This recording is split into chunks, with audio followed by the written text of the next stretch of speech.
Hi everyone, welcome back to my channel, or welcome if you're new here.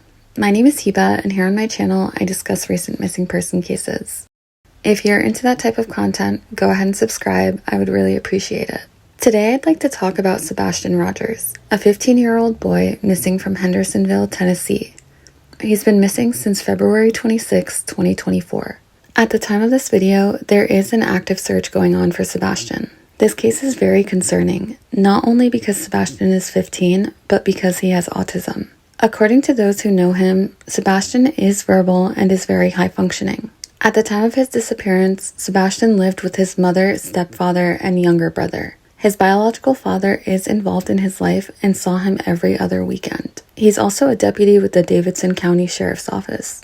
According to his mother and stepfather, Sebastian had a good weekend the weekend leading up to his disappearance.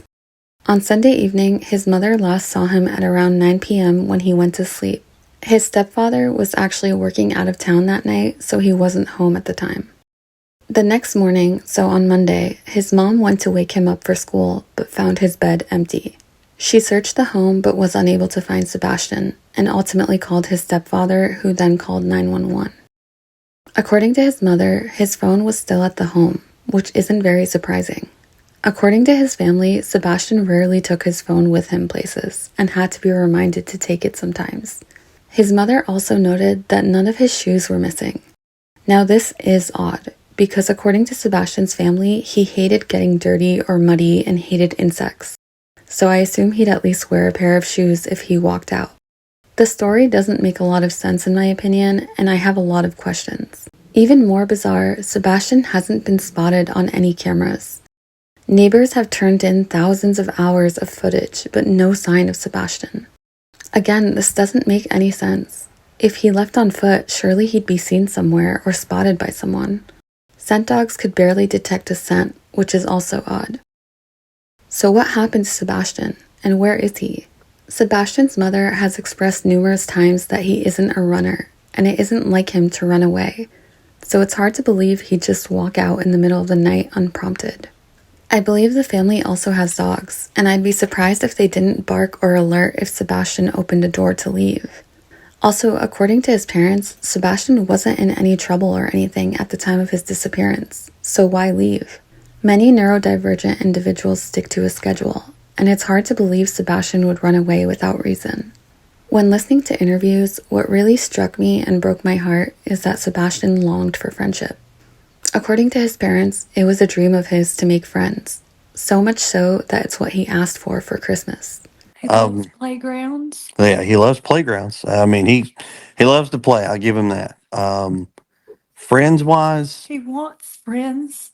Sebastian, his idea of his friend is right now is what he has two kids that he talks to at school, but he is extremely socially awkward, and so it's very difficult for him to make friends, which has been this boy's only lifelong dream. I mean, he Christmas. What do you want for Christmas? I want friends. Birthday. I want friends.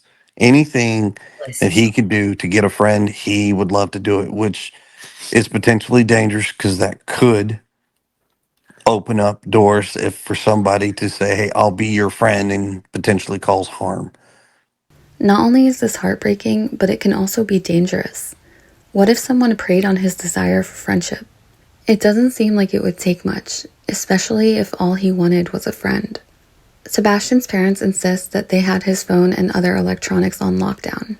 However, we do know that he played video games, including Minecraft, I believe. It is possible to communicate via games, and despite parents' best efforts, teens are tech savvy and will find a way to communicate if they want to. Whether online or not, is it possible that he was communicating with someone who lured him out and then picked him up? Another possibility being discussed is that the answers lie much closer to home. Many have theorized that Sebastian's parents, specifically his stepfather or mother, are somehow involved in his disappearance. This isn't surprising because family is the first to be looked at when someone goes missing, especially a child. The family remained quiet and did not give any interviews for the first week or so, which further raised suspicion. However, like I mentioned earlier, Sebastian's bio father is in law enforcement and could have advised his mom and stepfather to stay out of the media, It's also possible they were too distraught to speak or simply didn't want the criticism that comes when a family speaks. Regardless of their reason, as far as we know, all family members have been cooperative. Law enforcement have been working diligently to find Sebastian. They're even playing Eye of the Tiger, Sebastian's favorite song, to try to lure him out in case he is hiding somewhere. This is a really devastating case. Unfortunately, they recently announced that the case is leaning more and more towards the possibility of foul play being involved.